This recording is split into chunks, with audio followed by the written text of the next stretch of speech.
I'm Layla Saad, and my life is driven by one burning question. How can I become a good ancestor? How can I create a legacy of healing and liberation for those who are here in this lifetime and those who will come after I'm gone? In my pursuit to answer this question, I'm interviewing changemakers and culture shapers who are also exploring that question for themselves in the way that they live and lead their life. It's my intention that these conversations will help you find your own answers to that question too. Welcome to Good Ancestor Podcast. Jasmine Mans is a Black poet from Newark, New Jersey. Her recently published book, Black Girl Call Home, has been named one of Oprah's most anticipated LGBTQ books and a Time magazine must-read, to name a few. And Jasmine herself named as Essence's #1 contemporary Black poet to know. You probably know Black Girl Call Home from its iconic cover that Jasmine has described as Black Girl Nostalgia. Jasmine's poetry has gone viral many times over on YouTube. In this conversation, we talk about two of those videos, Footnotes for Kanye and Cycles. She has opened packed shows for Mos Def and Janelle Monae and performed at such esteemed venues as the Kennedy Center, Broadway's New Amsterdam Theater, the Wisconsin Governor's Mansion, and the Sundance Film Festival. Jasmine also participated in Brave New Voices, an 8-episode poetry documentary on HBO. She's a contributor to the 1619 Project and recently co-hosted the Kennedy Center's Arts Across America series alongside renowned poet Jason Reynolds. Jasmine is also the voice behind Ulta Beauty's MUSE campaign. She's the creator of the company Buy Weed from Women, where she sells her own designs in support of women working in the cannabis industry. Hello, everybody, and welcome back to Good Ancestor Podcast. I'm your host, Layla Saad, and after a wonderful summer break, I'm so excited to be back for the podcast with incredible new conversations with incredible good ancestors. And today, we're starting with an amazing poet, a poet called Jasmine Mans, and she is the author of this book. You may have seen it probably all over Instagram. It's called Black Girl Call Home. And as you can see, I've got my sticky notes all over it because I love this poetry collection so much. And I'm so happy and so excited to be in conversation with Jasmine. Jasmine, welcome to the podcast. Thank you for having me. Thank you so much for having me.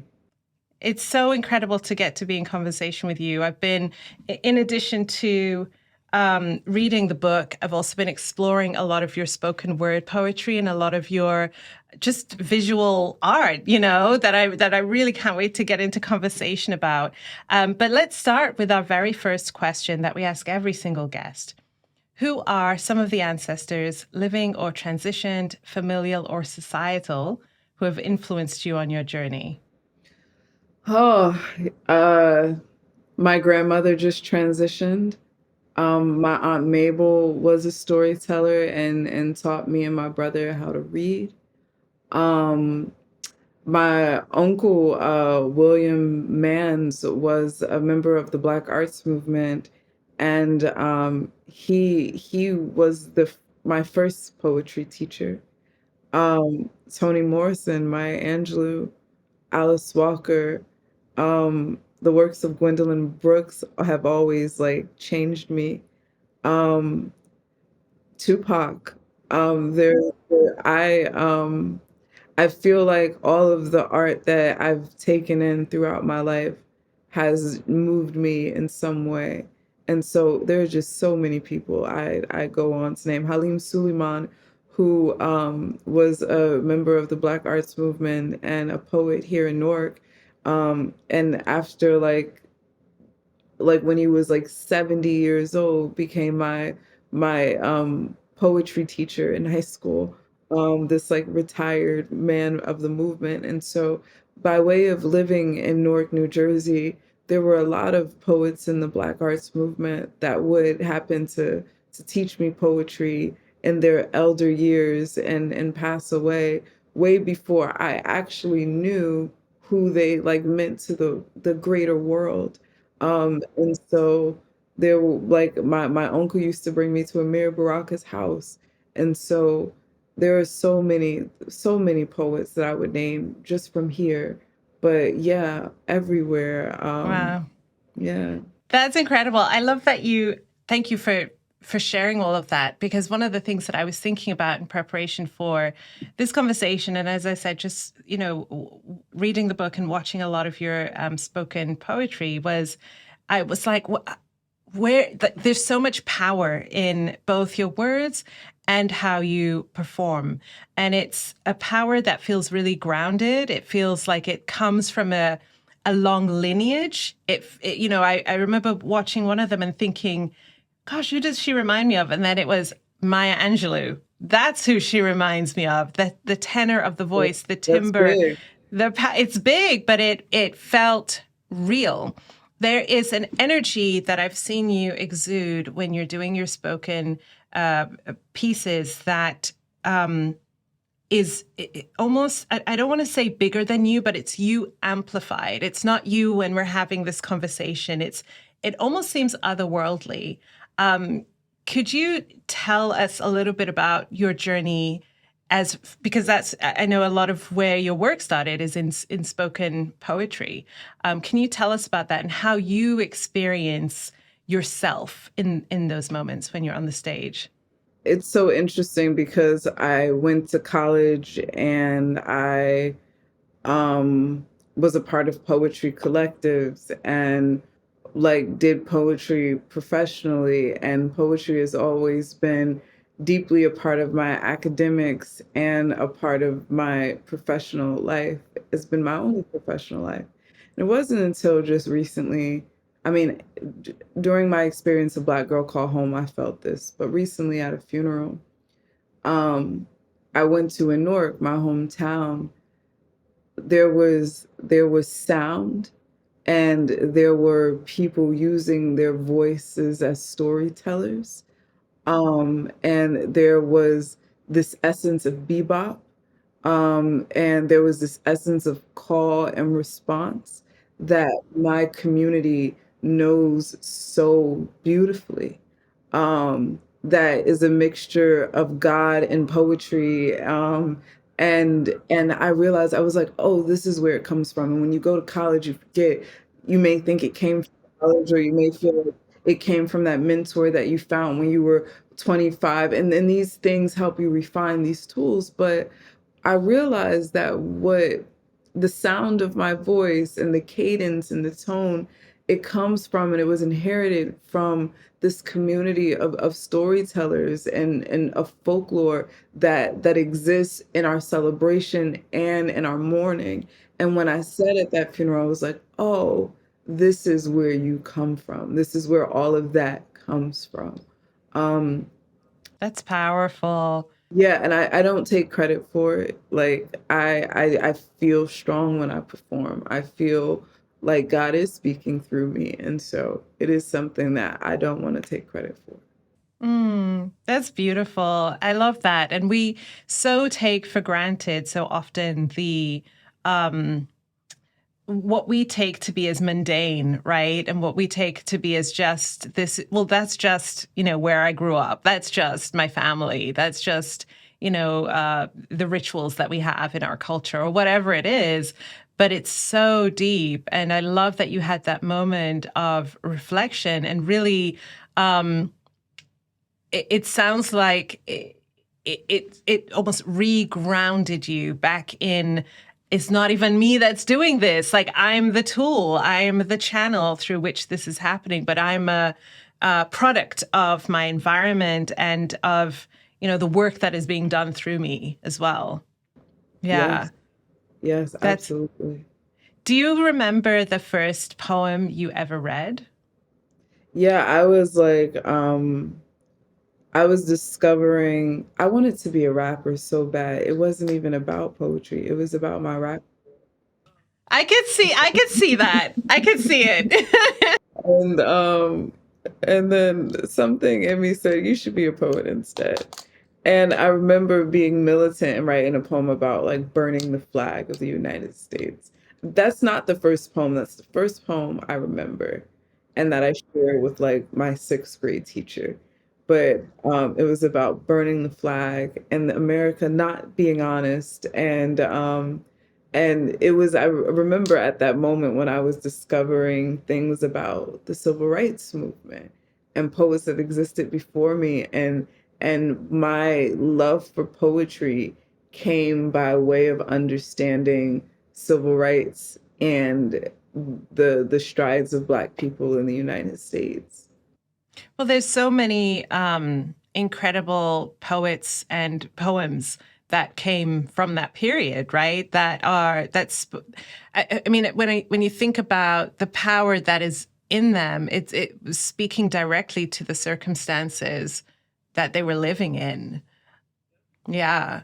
And for it to, I can just, I'm trying to imagine you at school reading that poem and just, yeah. Ridiculous. Hmm. So you mentioned Tupac, and he, I mean, he's a rapper, but he's a poet, right? There's so much similarity between the two, the two forms of expression. What's the distinction for you that made you decide actually it's poetry specifically that feels most right for me? I think in school it was the programs that like I knew I was a storyteller. I knew I wanted to use my voice. I knew I wanted attention. Like I always imagined myself on stage as a child, but I never knew how. And then I wanted to be a singer. My mother was like, you couldn't sing, and I was deeply attracted to rap music. But there was no spaces. And the closest thing to rap was like there were poetry classes, there were oratory competitions. And so I was like, this is my opportunity to get attention. Like, there are children who grow up and they want people to watch them, they want to be seen. And at a young age, I knew that I wanted people to watch me. I just didn't know how. Um, and then I felt comforted by the idea and felt brilliant as a child in the idea that I could write down words and get attention. And I can be a storyteller in different ways and I can be creative. And once I was rewarded by it, I just allowed myself the opportunity to explore now. And so I just found my way deeper into this thing that, yeah, it was poetry, it was speech and debate, it was rap, but at its core, it was storytelling. Storytelling. Yeah. And that's a perfect segue for us to talk about Black Girl Call Home because, um, you know, po- uh, poets arrange their poetry collections in all manner of different ways, right? There's so many different creative ways that we can arrange a poetry collection. What I love about this book was that it felt like a story. It felt like I started somewhere and then I was taken on a journey and I ended somewhere. So tell us in your own words, first of all, for those who've never read Black Girl Call Home, what is it about in its essence? And what is it that you wanted to achieve? What is it that you wanted to express? What story did you want to tell? It's about stumbling away from home and stumbling back home. And the stumble are the obstacles that we face as women and then uniquely as Black women. And so white women and people of different colors will read this work and they will not directly connect to everything in the book. But then there are certain things that are universally ours. And that's love and it's heartbreak and it's being an ungrateful daughter. For a lot of women, it's going to be assault. It's going to be how they feel about their bodies the first time we experience a period. But then deeply for the Black women, right, I wanted to be able to acknowledge like the Black women who were sterilized, the Native women who were sterilized. I wanted to acknowledge Whitney Houston as a Black woman who's from Newark, and how we treat addicts and how like I wrote like 5 poems about her. Some in which we acknowledge her as an addict, others in which we acknowledge her as almost an auntie, and then what we have done with the idea of Black women versus the actual person. And so um, I wanted to take the opportunity with the book to to kind of explore things that I didn't know. And I'm grateful to my publisher to be allowed so much space in the book because I was free to like really, really explore and include things and not feel like I had to chop away at ideas and details. It was more of an inclusive book than it was a rigid book in the sense that I had to let go of many concepts. And so it is the stumbling away from and towards home. And then we say the stumbling is the obstacle, and home we speak of both metaphorically and in concrete, where it's like it's the actual house. Like I think of home as in my mama's house, but I also think as home as in myself. And so it's that concept that I hope remains fluid within the book. Oh, that is so well said. So thank you. That is so well expressed because there is so much in this in this collection that you spanned so many subjects, both your own personal experiences as well as, like you said, experiences that many of us can relate to through different experiences that we've been through, as well as things that we've seen in the media that we see Black women who are, whether they're celebrities, whether they are Black women who have been killed through state violence. There's just so much in there. And there were several times throughout that it was just like, I felt that, like, I know that feeling. I'm not Jasmine Mans. I don't have these specific experiences she's had, but I know exactly like the flavor of this, or the sort of the feeling of it, the texture of it in my own life, in my own experiences. So yeah, it was wonderful. And all of those experiences, like I didn't have. I learned about, I researched, and I discovered, and I wanted to create a space for those narratives to exist within my work. Some of those things, like I was doing research on sterilization, and then on like mentally ill women who were sterilized, and those were things like I was an African American literature major, and I never studied women who mentally ill women who were operated on.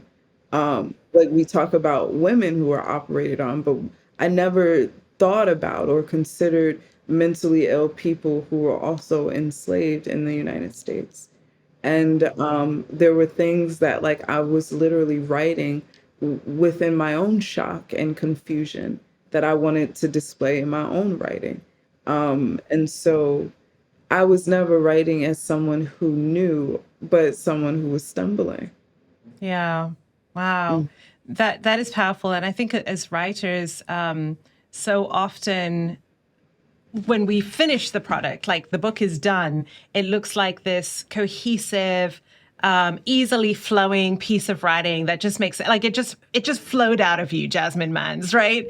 But there's so much research that you did, and also so much processing that you did of your own journey, as well as, like you said, what you were learning about people's experiences that you hadn't even considered, what this must have been like for them from their perspective, and how that impacts you today. That is, it's very humbling, I think, as for writers, it's very, very humbling to get to the end of the book and know I had to sweat, I had to bleed, I had to cry, I had to humbly be able to present this first to myself and to the world. And we're not talking about 2 years worth of writing. We're talking about my all collected work. We're talking about poems that I've been writing over 10 years that have been in my portfolio that I've been wanting to share with the world. And so you have a wealth of work that some existed years ago. And then some were brand new to me and a brand new writing experience to me. And so we have time and growth, and there's just a lot of good breaths in the book. Yeah, I appreciated the breaks in the middle. Yeah. It wasn't all just new. It was a time of processing.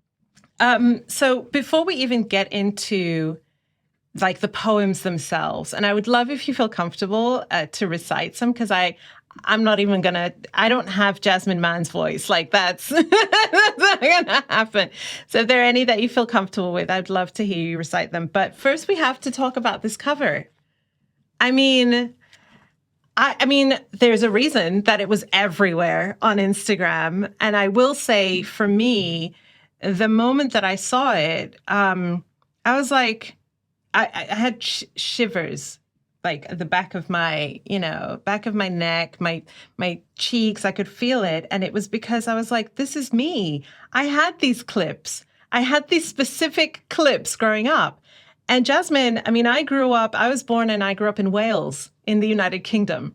And I had these clips, right? So, so it was like, I've heard you refer to the cover as sort of Black girl nostalgia. And it was amazing to me how there are, yes, very different experiences in what it means to be a Black girl all over the world. But there are some things that are just universal. And it was incredible for me to see this and just see myself and just think, oh, a little Black girl in Wales, growing up in Wales, was like Jasmine Mans growing up in Newark. Can you talk to us about this cover and some of the like reactions, like I've shared for myself, what it felt like for me, some of the reactions that you've had from other Black women and Black girls? So it's a picture of Adeline. The photograph is called Adeline in Barrettes, and I believe she took that photo at Afropunk between 2014 and 2016. It was taken by Micaiah Carter, and he is an incredible photographer that will go down in history, who's a Black photographer, and I think he's about 26, 27. But it's a piece of art. Like, I first noticed the photograph on Instagram on I think My Brown Box, on like a Black girl Instagram page, and I was like, this is a beautiful piece of art. And I've learned to love art. I am a lover of art. If I see a good piece of art, I'm gonna stop and relish in that.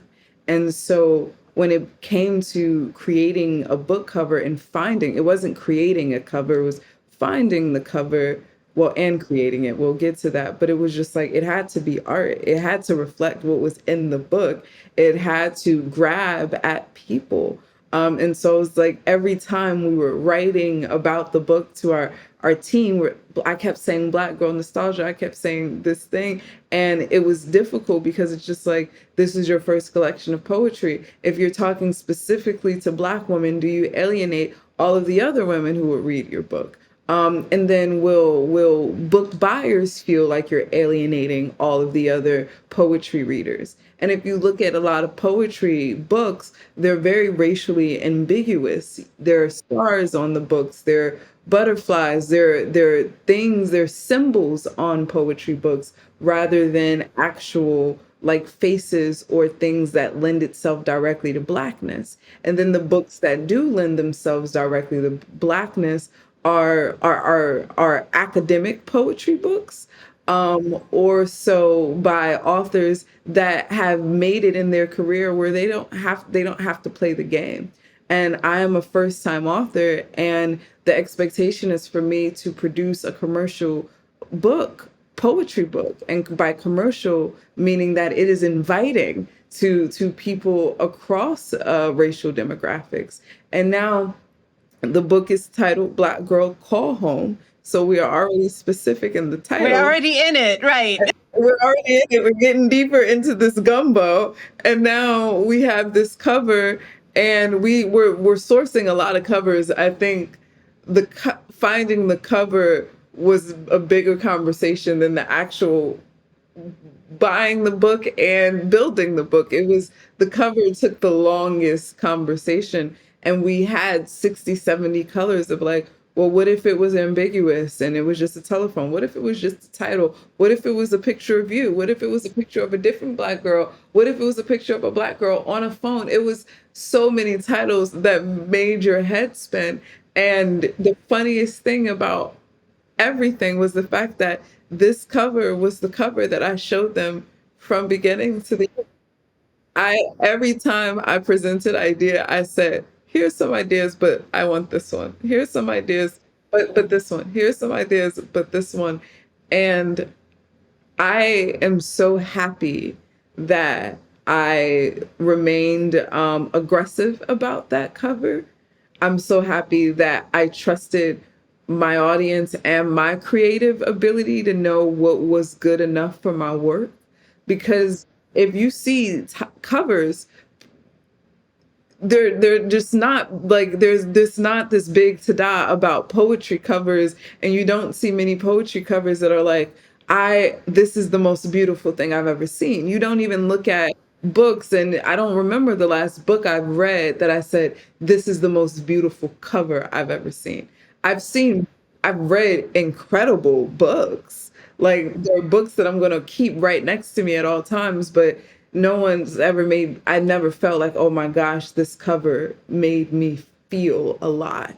And the cover is a poem within itself. It feels beautiful. I didn't make that. That is a real woman. And I'm grateful that I got that cover. I'm grateful that they trusted me to even allow me to have input. And it won like a book cover award. Like it like Look at that. yeah, and I didn't even know there were book cover awards. I didn't either, but It's the book cover is a really big deal for me. It's a big, beautiful piece of art. And I'm grateful that Micaiah Carter made it. I'm grateful that it was lended to me for the cover of my book. And I'm a lover of art. And so I think about like the future of like, yo, like one day they're gonna be like, that wasn't just a cover. That was his cover. And so it's like there's so many beautiful artists, or even like Nina Chanel doing Meek Mill's his album. Like the I'm sure the people in the hood or some of the guys in the hood buying Meek Mill's album doesn't know that this is Nina Chanel's work, and that her work is also like on like Newark right before you get on the train. And the art community is going crazy in this moment because she just did Meek Mill's album cover. But there are just these beautiful moments where these brilliant, brilliant artists coexist and collaborate with other artists. And I'm grateful for my connection by way of my first book. yeah, it's so powerful, Jasmine. I know that this was I've heard you talk about how, you had to go through many, many conversations to decide on the cover. But I love what you shared about some of the, let's say, challenges that Black authors and authors of color face in a predominantly white publishing industry with predominantly white publishing teams and literary agents and everyone who are there because they want you to win. They want you to do well. So their suggestions are really coming from the perspective of what they know works for the status quo that they are used to working in, as It's well about as what's going to sell. What's going to sell. I've always been a businesswoman within my own realm, right? So it's like I was a businesswoman with $1,000. Then I became a businesswoman with $5,000. But I was always a businesswoman within my own means. But that didn't change the fact that I was a businesswoman, and they want a cover that is going to sell. And of course, I do too.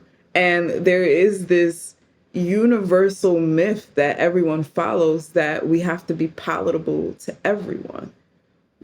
Where it was like, but no, but if we focused on the demographic we're speaking to beautifully and brilliantly, everyone else doesn't matter. And so it was just like, if what if all Black girls fall in love with this book and they all buy the book and the book sells out. We don't need it to linger within demographics. And I didn't want it's like, who cares if the book trickles down to demographics of people who it was never for? What if we directly targeted a specific market and we did well amongst them? I think that's what's happened. I mean, I think that's what's happened, right? I think that is what's happened. And it reminds me of, and I don't remember the exact quote, but the sentiment of Toni Morrison's of that I stood in the center and I made myself the center instead of accepting that I'm this marginalized person. I am the center. I am my own center. We are the center. That's what you've done. And that's the decision that you made. And I think it's regardless of how it ends up on the other side, right? How well it sells. Yes, like you said, you're a businesswoman, and that's also important, and you want your book to go far. But I also think that there's something very powerful to be said about knowing that when you put a body of work out into the world, it was 100% what you wanted it to be. That you didn't compromise yourself. You didn't dampen yourself down. You didn't make yourself more palatable just so that it could be this huge success. And you trusted that you being yourself and you speaking to the audience that this book is intended for was more than enough. I guess it's kind of like making a soup and you're like, let's make this soup bland enough. And then if anybody wants to add some salt or pepper or hot sauce, they can add all of their own it's bland enough that everybody can try it and not be hurt by it. Right. Not say it's too salty, it's too spicy, it's too lemony, right? But this was never soup. It was like a spicy gumbo. And people who like spicy gumbo are going to enjoy this. But if you don't, you won't. And so I think it's about sitting outside of that myth of that things have to be bland in general enough or palatable enough. I think it's also acknowledging that this was a unique time where it's like Black Girl came out after Breonna Taylor was murdered. It came out after George Floyd and Ahmaud Arbery and so many other people that I can't name right now, God rest their souls. And so we watched as the price of Black art increase, both visual arts, both literary arts, performing arts. And so we even watched TikTokers on Instagram refuse to dance. And so people are looking at and acknowledging Black art differently than they were before, and people have to be more transparent. And so the success of Black Girl Call Home also leans on the fact that people are looking at Black art differently today. And I think, we interview a lot of authors on the podcast, and we host a book club. And I mean, this is my personal challenge to white readers, readers of color who are not Black, to really think about, does it have to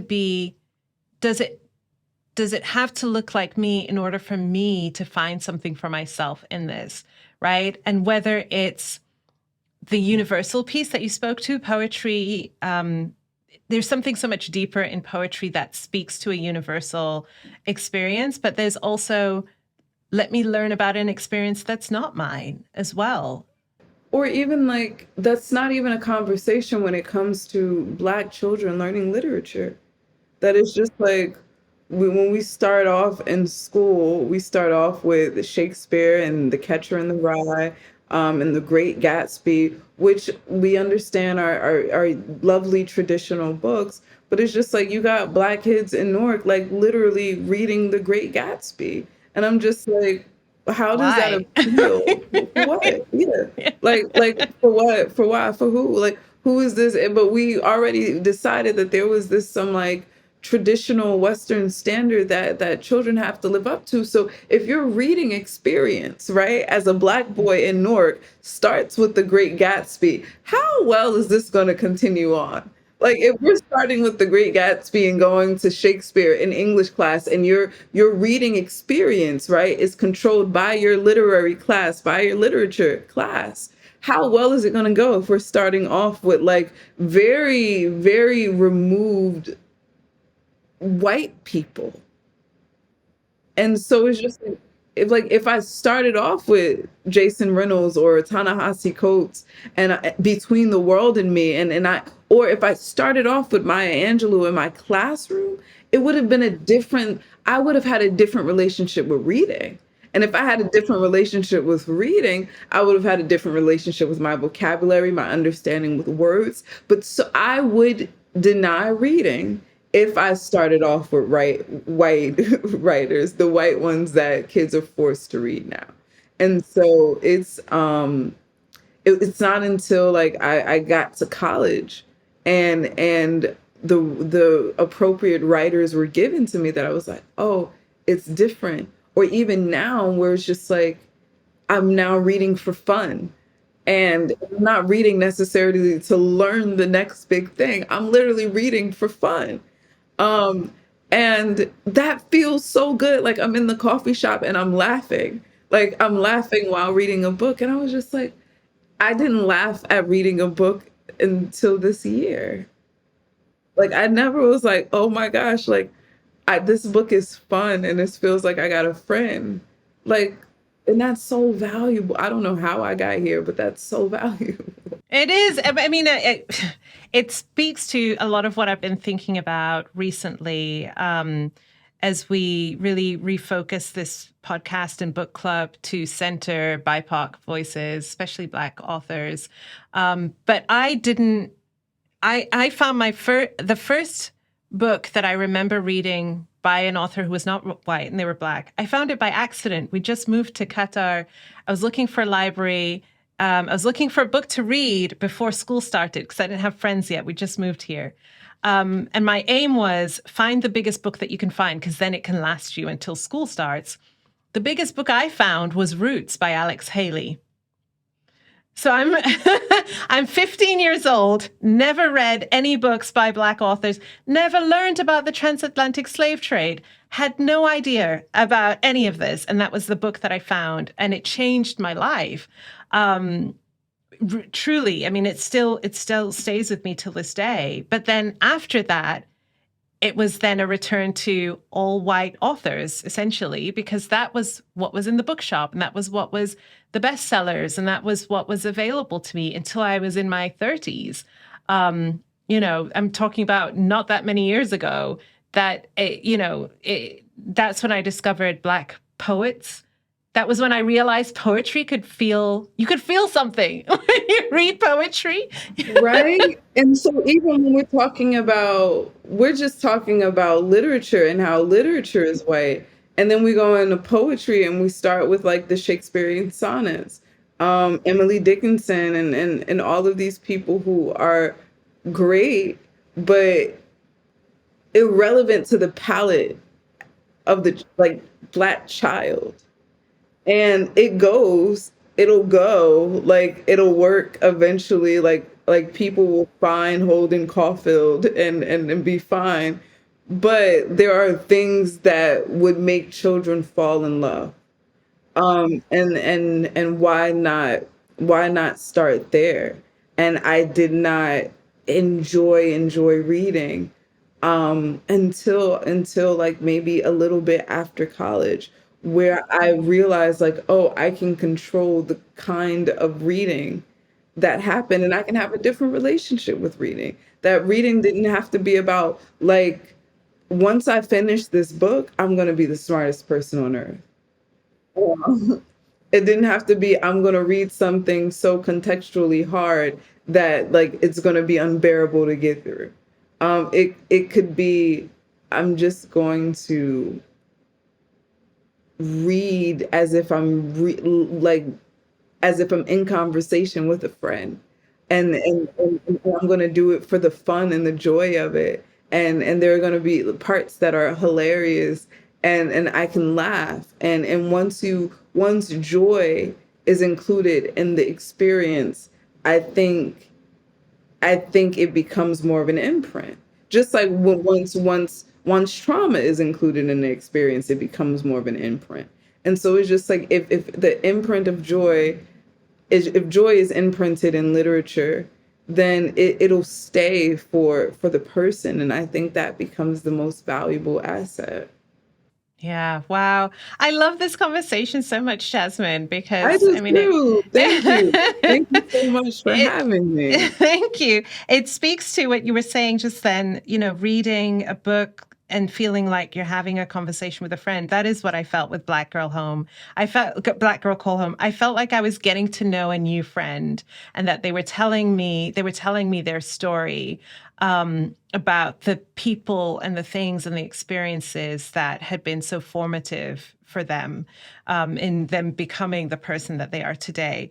You start off talking a lot about your mother and your relationship with your mother and your relationship with home and the environment she created at home. And, the word, I mean, even when I see this cover, the word home for me is synonymous with mother. And this cover, after thinking about myself, then my next thought was my mom doing my hair. Right? You have this poem. I can't remember what it is, but all it is just words that give you a journey of a Black girl's hair being done, right? And all the different things that are being done to it. Can you talk to us about those early poems in the book, the ones about mother, home, Black girl Yeah. hair? Mm-hmm. Because even if you look in the back of the book, there's a web. And so you see like a I love circle of that. home. Yeah. And then it directly goes to mom because you're like, oh, the first home is the womb. And so in order to acknowledge home first, you have to start with your mom. And then by way of my mom, we stumble into my grandmother. And then it was at the time of the writing, my grandmother was losing her house. And so that became sort of like this outline, this imprinting thing that I couldn't stop talking about.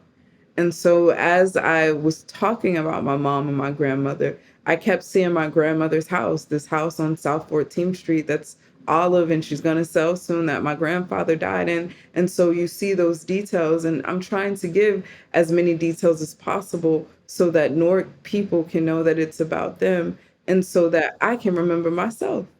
And so it starts with my mom because everything started with my mom. And then I didn't know how much I wanted to write about her. And I thought, because on Instagram, my most popular pieces, I didn't have a mom narrative on my Instagram page or publicly. Like, that's not what people were showing up for my poetry to see. On Instagram, I had this presence of love poetry. On YouTube, I had this presence of like aggressive poetry where it's like you can tell that I existed in the slam poetry world. So you had footnotes for Kanye.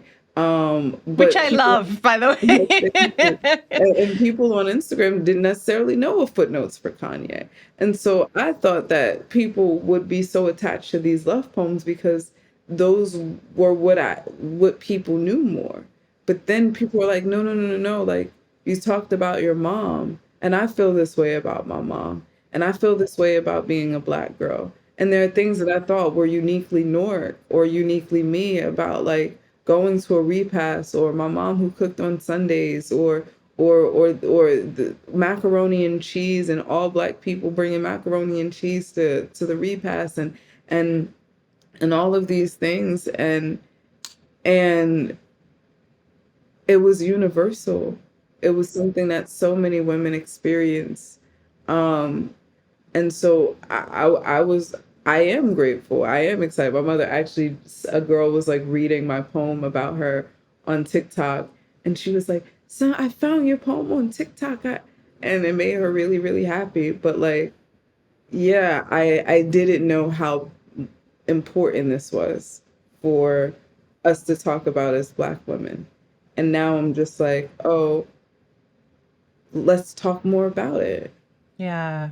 I think there's something about poetry as well that allows us to um, sort of allows us to experience the complexities of it as well. Because when we think about, and specifically as Black women in relationship to our mothers, our Black mothers, and all of the different everything, right? The histories of racism, of sexism, of homophobia, everything, right? That's in there, plus just cultural, like tender moments of intimacy and our own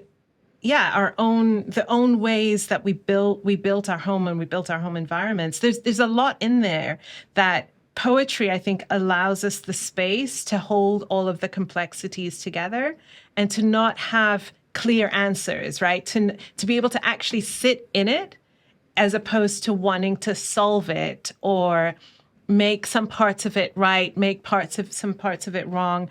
I mean, there's the part, and I can't remember which poem it is, where you tell your mom that you're going out, right? And she tells it with a girl, and she says, "Oh, so you're a dyke now," right? And that, like, I felt that gut punch of, there's a particular kind of vulnerability and pain that comes from those words coming from your mother. And at the same time, right, that judgment, that being seen in a certain way coming from your mother. But at the same time, there's still so much tenderness as you speak about your mother throughout it as well. And you're holding it all. You're holding all of it. Mm-hmm. There was something in me that wanted to aggressively honor my mom, even in the poems that were not honorable, like that one. Like that's what I summed it up to be, that my mother called me a dyke because she was scared for me. That's not what she actually said to me. And so I think there are pieces, I think I give my mother grace in the book that she may give me in actual life. But yeah, I felt myself and found myself wanting to honor her. And sometimes you kind of, you end up in this really interesting space with the truth because you don't want to honor somebody so much that you can't be honest about these particular moments. Because one thing that poetry does is my poetry, or I don't think poetry in general, is meant to tell this holistic narrative. Like, I can't tell you my entire experience with the poem. I'm talking about a moment that happened in the kitchen right before I was supposed to leave out the house. It was a moment, and it was imperfect. And my job is to tell you about this imperfect, ugly moment, not the life's character but the moment. And so that's sometimes hard for me. But I found myself really, really wanting my mother to read this book, to find this book, and to feel honored. But then I felt also, it. thank you. And for also those complexities to be seen and heard, and for Black girls to be able to sit in conversations like, yeah, I get it. Yeah, like, it made me think of memories with my mother where I'm like, that really hurt, right? That really hurt. And it imprinted itself on me. That moment that you're talking about, that moment in time imprinted itself on me and influenced a lot of how I grew up into a woman and saw myself. But also, I'm now at an age where I can look back and see the more of the fullness, like you said, the grace that your mom extends to you. I can see more of the fullness of what our story as mother and daughter has been over time, as opposed to that particular moment that was relevant to me then. But when I think about me and my relationship with my mom now, I'm constantly overflowing with gratitude. The things about her that used to get into my skin, I now see as cute. Right? The things that I'm like, why did she judge me in that way? I can separate myself from the emotion that was, associated with it. And I know that that's my particular journey with my particular mother. And all of us have different stories with our relationships with our mothers and with our parents. But it's like you said, I felt like there was the moment, and then there was, when I took your poetry collection in whole, there was also the bigger picture as well. And that felt like honoring, very much so. Thank you. Thank you so much. So would you like to recite a couple of poems for us? And I would like for you to choose. Yeah. Okay, let's see where we go with this. Okay. My fairy godmother left today, took up her wings and fluttered away, heard the Holy Ghost hummed a note that rang in her soul, made us believe that there was really something special about a Christmas Eve right in the middle of the ghetto. There may not be anything under this tree, no gifts from three kings, but boy, can that girl say. Holding notes as strong as wooden Baptist church pews with back pockets holding the Bibles and sins of some men who would scurry away but find an early Sunday morning to come back for them. Chasing a sound that could turn a pumpkin into a chariot. Made us believe that Cinderella could be a brown girl with a chance at forever if she had a little faith and some measuring tape, a little glitter and a whisper that could grant you one last wish or a last kiss. God placed you in the dreams of every brown girl with a fairy tale in her heart and a prayer stumbling up the stairs of her throat with no proof that anyone could ever hear it. When we applauded your name, could you hear it? When you were drowning, could anybody hear it? Whitney, why'd you always have to be the one to remind us that the clock strikes 12? That we just died too soon? That some girls will end up naked in their bathrooms, that the curtains can close on a high note, that you can find heaven and a quick fix on the same street and the bricks, leaving you with regrets that could run your throat dry, make you take some secrets to the grave, but could make a flower blossom right up out of concrete. Newark then folded her baby back into its soil. They placed you between a poem and a song, a Black girl with faith as blind as the wind, yet as real as its whisper, forcing us all to remember that God can look at you with sins and all and still think that you are beautiful enough to die for. Whitney, I believe in miracles because of you. And I promise to tell my daughter about you, about the day that God turned 1,000,000 mice into men that would carry your body to the gates of heaven. I believe that there is a glass slipper and a pair of wings for you and every girl from Newark with a dream, that it is the most beautiful, beautiful ball, beckoning us all to just dance with somebody. This is the light. Sorry, thank you for that. It makes me want to cry. It's so beautiful. Thank you. Thank you. Thank you. I'll do one more. Okay. I stared at a picture of Dorothy Dandridge and Harry Belafonte. Wondered if we still fight the same or bite the same. If they ever made more love than sense. If they ever stared at our generation and just wondered where all the fireflies went. Did they all die, or did they just not find us worth the light? Did they not find us worthy enough of them dressing to the nines in their shine, just waiting to become falling stars between the hands of a blushing girl in front of another, just waiting to give up her audacity and her world? I promise that if I died tonight in these sheets, I would still want you next to me. Like this love survived all of those riots. I know when you are scared. I held your hand when the hurricane came. Pass me my lighter. I'm sorry I made you cry. I don't give a fuck if you cry. I will always wipe your tears when you cry. Like, I know you did not give me permission to, but I already started asking God about you. Told him if he doesn't mind, I'd like to make it to heaven before you do.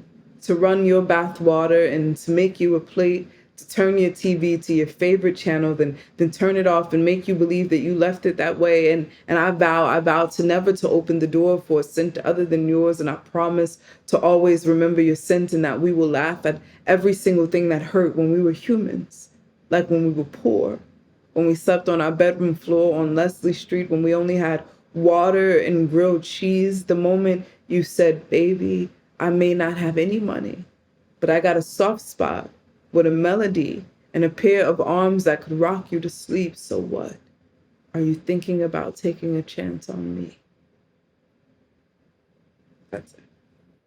Thank you so much, Jasmine. It was Oh, beautiful. thank you. I could listen to you all day. Oh my goodness.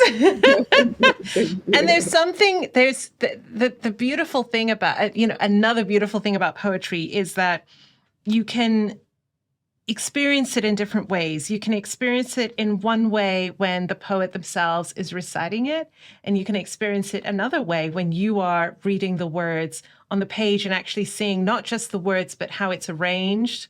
There's different ways that it can be arranged that can build up, it builds up certain energy or calms down the energy. And so you experience it in different ways.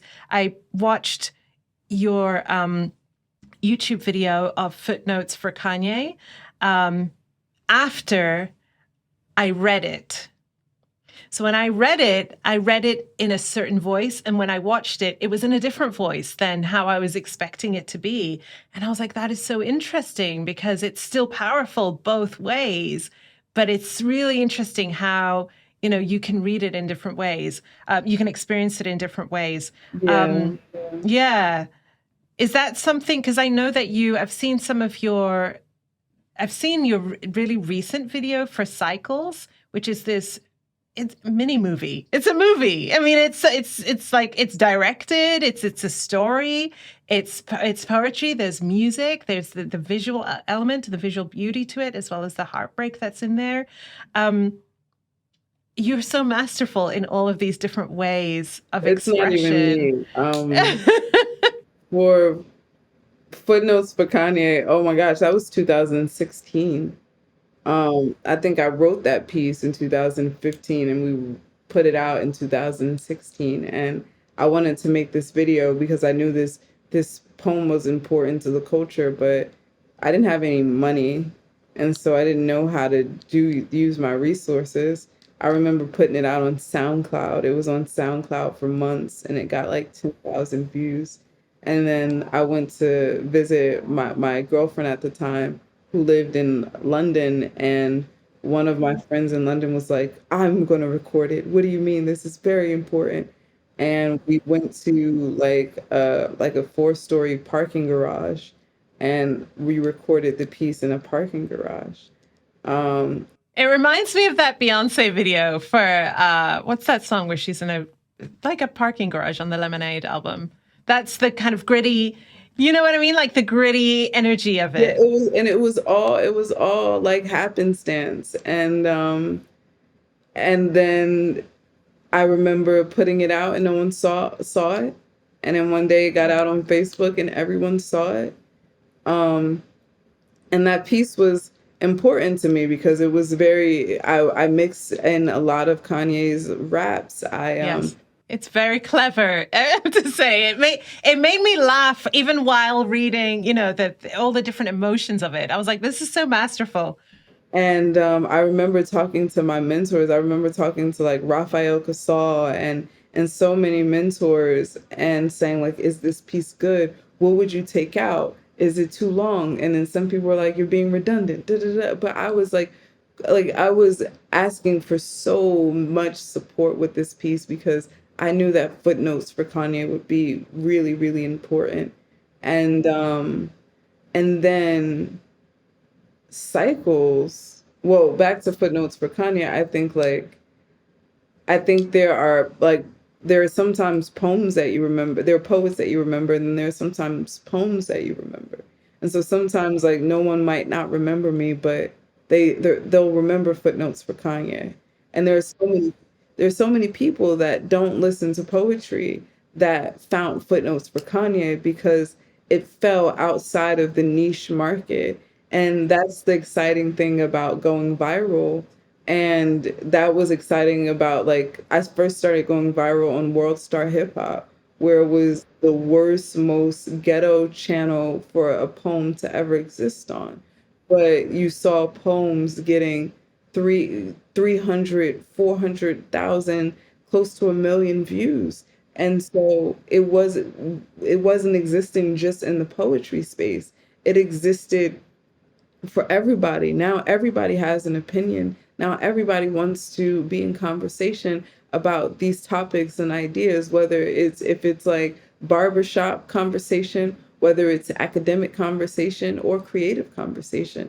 Now it exists in a greater conversation. And I wanted Footnotes for Kanye to do that. And I knew it was supposed to be that important. And I hope that it does good things in these different spaces. Cycles was a blessing. Like literally, a friend of mine, a family friend, came to me one day and said, I'm starting a production company. I want to shoot you for my first project. If you have a poem, let me know. I'll build everything. And I shared a poem with him that I had for a year now because I got my heart broken and I wrote about it. And he built out this incredible storyboard line by line by line. And I remember having a moment where I was just like, I would rather give no visual than give a visual that doesn't lend itself to the quality of the writing. That I knew that the poem was important, that it was valuable. And I was like, what if it's not good? This is his first project. And I'm giving him a poem that means so much to me. And he was masterful. And I'm grateful. Like that wasn't me. I didn't come up with the concept, this tone. I literally just wrote the poem. Like the only thing that I gave to the process, not the only thing, but I gave the poem and I built the sound and the music with my friend Bills Egypt, who scored everything. But everything in regards to the visual presentation of that piece was the work of my friend Hearns Gabriel and his production team.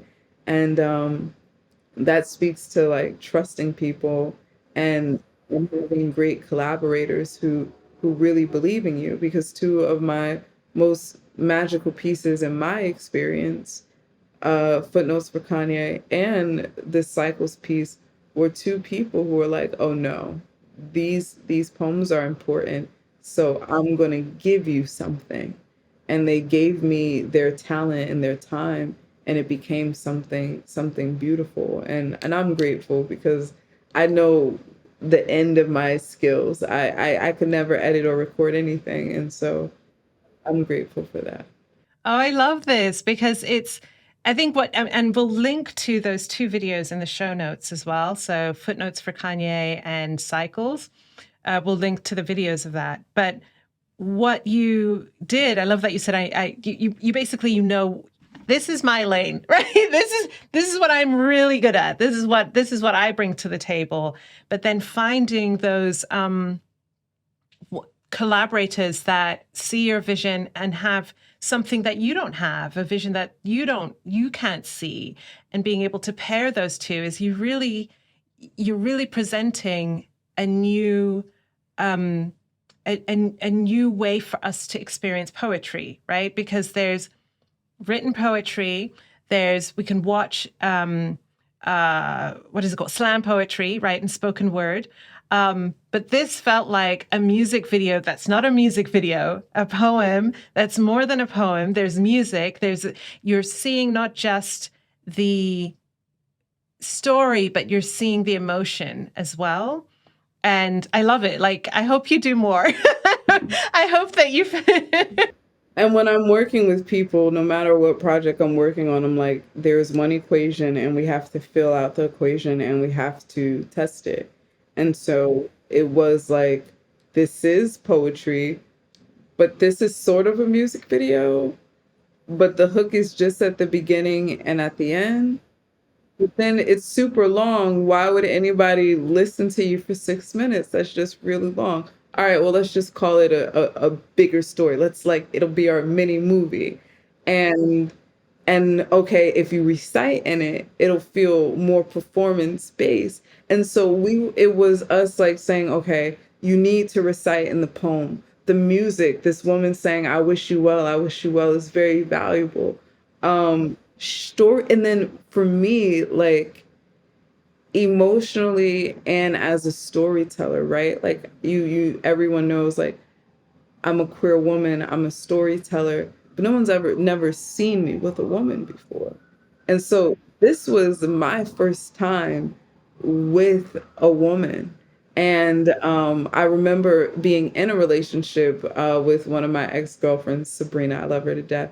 And and that was a public relationship, but that was my only public relationship. And then I got to showcase myself in space as one with a woman, which was a really, really big deal for me. And then me having conversations with the team of like, we need you to make two Black women look beautiful. And I'm talking to my director, and he's like, yeah, like I did color research and I made sure that your skin tones were perfect. Yes, they were. It was just like, he's like, you have a more red skin tone and she has a more lighter skin tone. And so like it was a lot going into this about like how to make these women feel good and look good on camera. How do we represent that softness and the hardness and the subtle moments of like dancing in the kitchen? And I'm a really big Whitney Houston fan, and like something that is big for me is dancing to Whitney Houston. And so it was very nostalgic.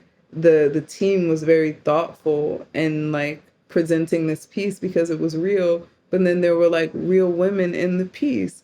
And we don't often do that. We don't often showcase queer women. And so I just wanted, Especially Black queer women. Yeah. exactly, and I wanted it to feel good and look good. So when I was, like I said, preparing for this interview, I knew there were certain things that I wanted to look at. With that video, I was kind of like, okay, I have to like be ready. You know what I mean? Like I can't just watch it casually. Like this looks like something she has poured her heart and soul into, and I really want to sit and watch it. Beginning to end and be really present with it. But I felt like, at the end that I was like, I want more. I want more of these little mini stories. It reminded me of watching Black is King, right? Where we have these songs, but they're a story and there's these moments and it all weaved together. So yeah, I'm basically here just saying, please give us more to you and your team. Like, totally, like we have meetings where we're like, all right, what's the makeup of the next piece?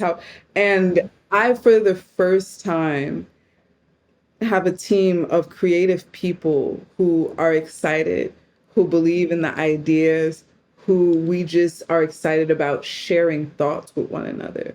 And so I can, for the first time, say like proudly, like, I can create more, and I'm going to give you so much more because I now have a good team who can follow an equation that works.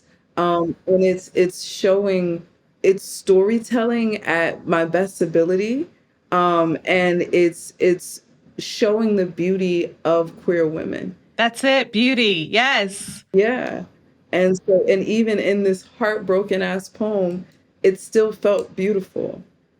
And so I do want to do that. And it's also like now, like my charge, like I feel like I found myself here. Yeah. Yeah. Well done, Jasmine. I just want to see somebody who's just like they are on their square. They know exactly what it is that they are here to give and to do, and they just want to do it to the best of their ability and do a really good job and leave behind something that really matters. And like you said, that people may not remember my name, but they're going to remember this. This is going, even with that footnotes for Kanye, when I was reading through it, there was a line in it, and I was like, I've seen this before somewhere. I was like, I've read this somewhere else before, but I had never heard of you at that time. but it had been in, you know, in the stratosphere. And that's the thing about pouring ourselves into our creativity, is that it goes so far beyond us. We never know the impact that it's having out in the world. Yeah. Absolutely. And that is how I feel. And I just hope to build pieces and projects that can have an impact on the world and on the mediums. Like, I want to be innovative and smart. And so even to hear you say like this piece was a new way of looking at poetry, I was hoping for something like that. And so thank you. And it's affirming that like we're on a good path. And so I'm grateful for that, truly. Oh, this is beautiful. I could, first of all, I could talk to you about every poem that's in this book. And I want to make sure that I'm honoring your time. And I also really want to encourage everybody to go purchase Black Girl Call Home. There are so many wonderful poems in here. There are poems that will make you cry, that will make you smile. There are things that will speak to your own experiences, but also things that are happening around us and help us to see them in a new way. One of the ones that I'm thinking about actually is this. Oh, I got right onto it. Missing Girls, which you can see is it's a word search. I love word searches, so I was like, ooh, word search, and then saw what it was, and that it's these names of Black girls that are missing. And I thought that was such a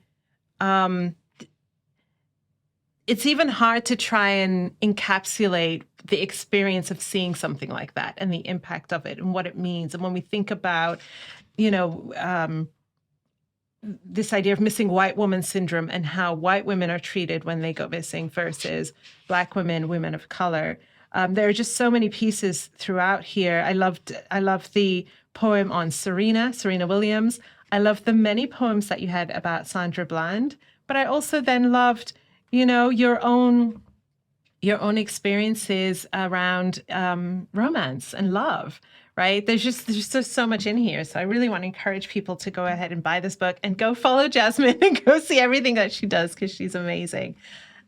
Jasmine, I want to wrap up with our final question here. What does it mean to you to be a good ancestor? I guess to leave the world better than I inherited it. One of my favorite lines from Tupac is, he says in Unconditional Love, "My goal is to be more than a rap musician, the elevation of today's generation, if I can make them listen." And so it's to elevate within my medium, to elevate my thinking, and also to elevate my thoughts of joy and love and service. I'm a storyteller who's serving the medium. And so I just want to leave the world better creatively, but then also in function for like young Black girls. Yeah. Thank you. Thank you, Jasmine. Thank you. It's been a pleasure. Thank you so much. This is Layla Saad, and you've been listening to Good Ancestor Podcast. I hope this episode has helped you find deeper answers on what being a good ancestor means to you. We'd love to have you join the Good Ancestor Podcast family over on Patreon, where subscribers get early access to new episodes, patron-only content and discussions, and special bonuses. Join us now at patreon.com/Good Ancestor Podcast. Thank you for listening, and thank you for being a good ancestor.